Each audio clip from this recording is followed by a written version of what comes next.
Hi everyone. Today I wanted to talk to you about perlite.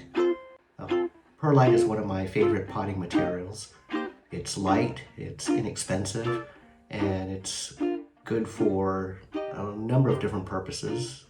One of which is to improve the drainage of soil, which is good for Japanese maples. I use it for the rooting material for my Japanese maple cuttings, and it seems to work really well for that. So I was thinking about perlite a little bit, and it seems that people don't use it very much for potting up their bonsai trees.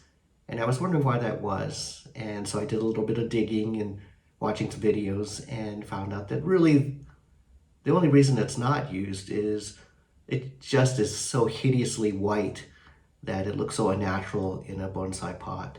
I would have to agree with that. If you look at it, it's so white, and nothing in nature is that color when it comes to the soil or anything that's on the ground.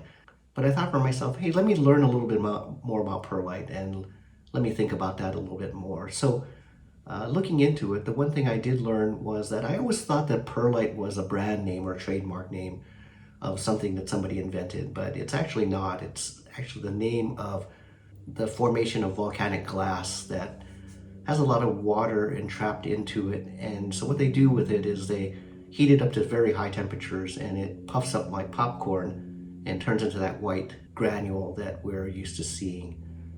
And it's a very interesting material. It's light, and the pH on it is neutral, which could be either positive or negative, but it means that you can use it in a lot of different applications, and it's not adversely affecting the pH of the soil. The other thing is that it's cheap. I was taking a look at the pricing on some of the different soils.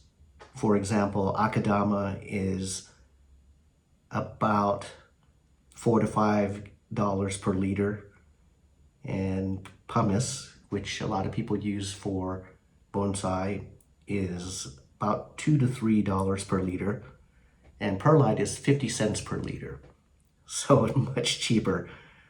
Which is another reason why I like it, I guess. As you know, I'm always on the cheap side. Some other interesting things, and one of the reasons I think perlite is so cheap is that the shipping cost due to weight is much lower, because the weight of perlite, of course, is much lower than any of these other types of soils. So if you look at Akadama, it's about 10 to 14 pounds per gallon. Pumice is about 4 to 5 pounds per gallon. And perlite is under 1 pound per gallon. So that's also something to think about if you're potting up some big containers and you need to move them around, that having some lighter weight filler material in there is going to be helpful. The other thing I learned when I did a little soil study, and I'll link that video down in the description, that perlite is really not bad at retaining water. Although it's used primarily to increase the aeration around the roots, it does have some properties where, according to my little experiment, it does hold a fair amount of moisture content for a decent period of time. So I think it's really good material for bonsai and in the development of pre-bonsai material. So after thinking about it a bit more, if the only reason why people don't care for using perlite in their bonsai plantings is the color, my thought was, well, why don't we fix the color? So let me show you my thought process here and my idea for this, and see what you think. Okay, so before we get started here, I'm going to need a cup of coffee, since I'm not going to be very much useful without it. Do you ever notice, by the way, that over time your coffee cups kind of get stained no matter how well you wash them out? Yeah, it's kind of a problem. Oh, this is yesterday's coffee. All right, let's dump this out. You know what? Before I dump this out, coffee is really nice dark brown color. I'm wondering, what if I were to try and dye the perlite with coffee? It's a natural occurring substance. It's organic, and it's really not going to harm the plants, I think that's a great idea. Let's give that a try. Okay, so that was a little bit of a dramatic intro, but I really did look into what it would take to dye perlite. The first thing I went to was some of the commercial dyes that you would use for, tie dyeing or dyeing your t-shirts, and seemed like a good idea. They're pretty inexpensive and easy to use as far as the dye process goes, but the dyes tend to have salt in them, and I didn't want to get anywhere near putting any kind of salt into anything that you're going to be planting your trees with. So that's why I thought about the coffee, because it's, again, organic, and people use coffee grounds in their gardens, and so if it's good for their vegetables, then I figure there's no harm to be done to your trees and plants. So I did actually look into that as well, and I did find that there was some concern about the caffeine if you were using coffee grounds in your garden. But this is for people that are just piling up used coffee grounds into their garden in a huge amount. And they said that caffeine is a naturally occurring substance that prevents growth of roots. I think as a defensive mechanism to the plant, is what they say. So I don't think the concentrations just from using coffee to color the perlite is really going to cause any problems. If you do have any concerns, you can always use decaf coffee. But let me show you how I did this, and you can judge for yourself to see if this is something that you'd like to try for yourself. Okay, I'm sure you could figure this out for yourself, but I'll just go through it. It's very easy to do. You just take your old coffee, and we'll just pour some in there.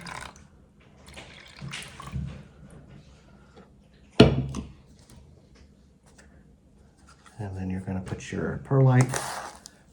Again, always be careful with using perlite.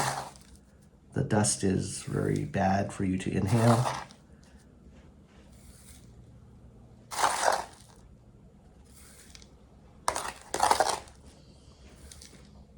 So I'm going to put as much perlite into here as will absorb all the liquid. Maybe that's a bit too much.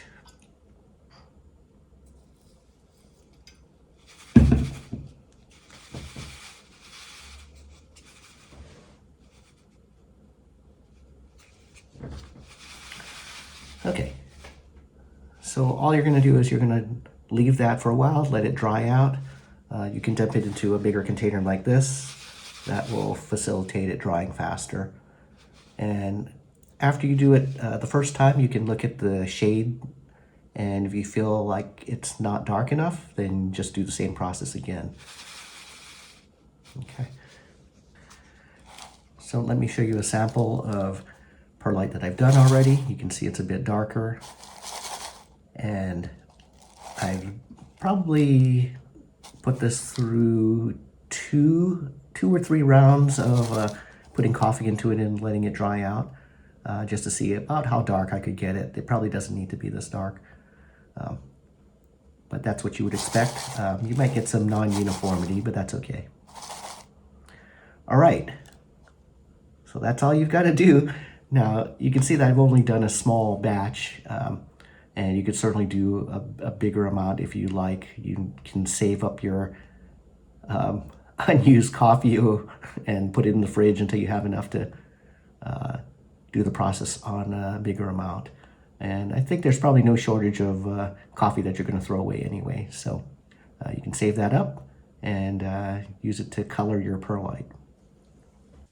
So I'd like to do a color comparison for you so you can see what things look like both dry and watered. So here's Akadama. This is dry. Pumice. Here's perlite. And I think I showed you this. This is the coffee colored perlite. Okay. So I'm going to fill these up.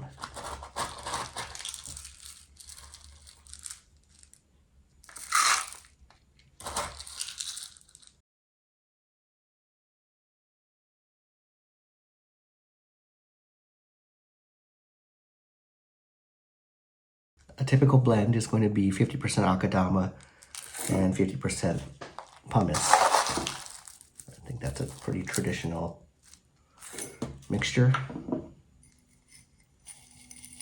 So mix that up. Okay.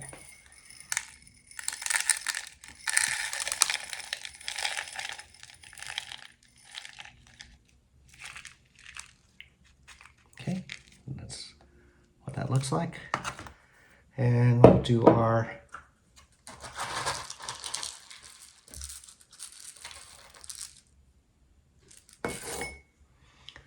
so if we were to do perlite,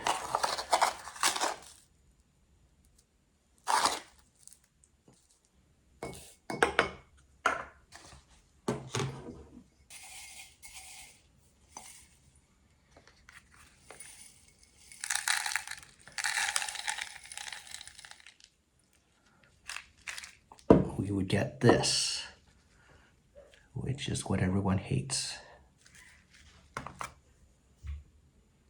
So we'll try the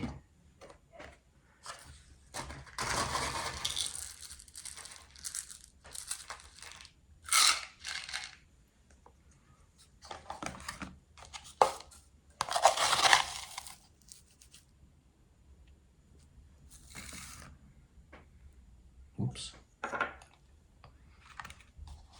Sorry. Should mix this up.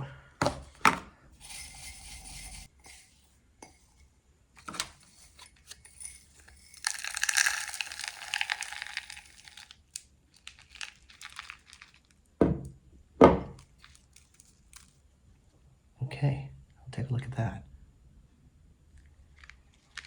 Okay, not objectionable. Actually, it's even a little bit darker than the pumice.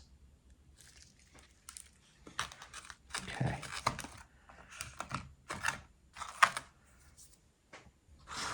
Okay, so I'm just going to water these in now. Start with the Akadama.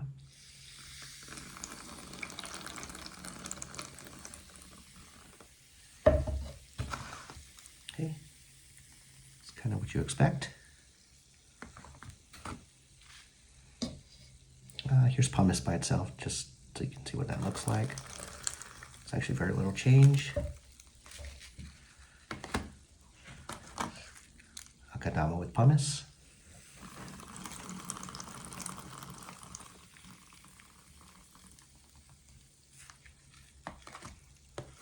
Here's the Akadama with perlite.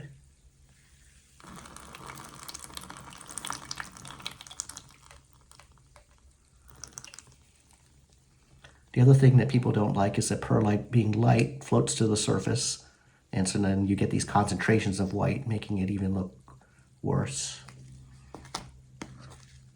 And this is the Akadama with the colored perlite.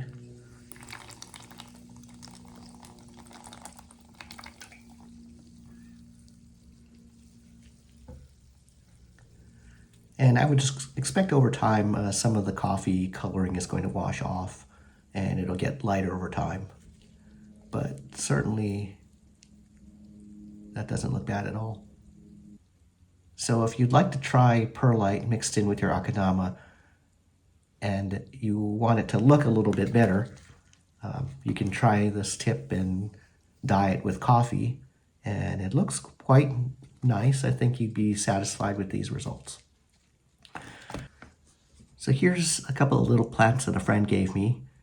I'm going to go ahead and pot one of these in the Akadama and white perlite mixture, and one of these in the Akadama and coffee colored perlite mixture, just to see how they go over the next month or so and make sure that for whatever reason one of them doesn't die unexpectedly.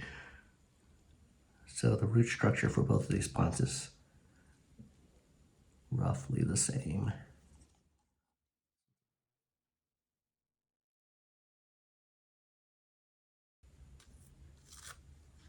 Okay, so here's the first one.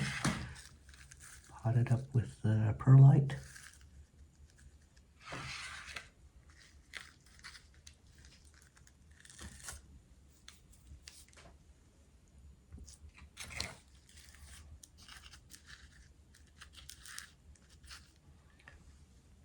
Okay, so to compare the two side by side here. Whoops. Just to compare the two side by side. Okay, so there definitely is a difference there in coloration of the soil. Okay, so we will check on these in a couple of months and I'll show you how they did. Well, I hope you found that interesting and maybe make you think about using perlite in your bonsai plantings. It's inorganic, neutral pH, very light, and good drainage, and also better water retention than you would think. If you now are able to color it a little bit, give it a little bit of a brown color, I think it will work well in your bonsai pots, and you won't have to worry about it just looking terrible. In any case, I'd say give it a try and see what you think. I will be potting up some plants in the spring with this mixture, and then we'll see how they do over time. All right, well, have a good week, and we'll see you. Bye.